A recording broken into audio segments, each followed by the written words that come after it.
एक हरे भरे जंगल में एक छोटा तोता रहता था। वह बहुत चतुर था और हमेशा अपने घोंसले में सुरक्षित रहता। एक दिन उसने एक बड़े बाज को ऊंचे आसमान में उड़ते हुए देखा। तोता सोचने लगा, काश मैं भी बाज की तरह ऊंचा उड़ सकता।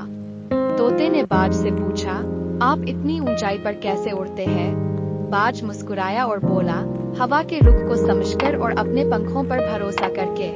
तोता भी उड़ने की कोशिश करने लगा, लेकिन वह ज्यादा ऊंचाई तक नहीं जा सका। बाज ने उसे सलाह दी, धैर्य रखो, अभ्यास करो और कभी हार मत मानो। तोते ने लगातार अभ्यास किया और धीरे धीरे वह भी ऊंचाई पर उड़ने लगा। इस कहानी से सीख मिलती है कि अगर हम मेहनत करें और सही मार्गदर्शन लें, तो अपनी सीमाओं को पार कर सकते हैं।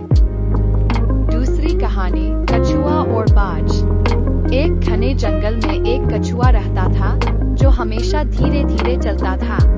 उसे ऊंचाई से देखने का बहुत शौक था, लेकिन वह खुद ऊंचा नहीं जा सकता था।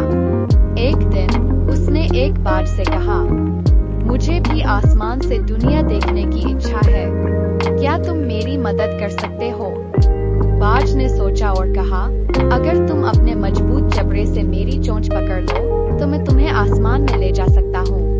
लेकिन ध्यान रखना, उड़ान के दौरान बोलना मत, वरना तुम गिर जाओगे। कछुआ मान गया और बाज उसे लेकर ऊंचा उड़ने लगा। ऊपर से उसने जंगल, नदियाँ और पहाड़ देखे।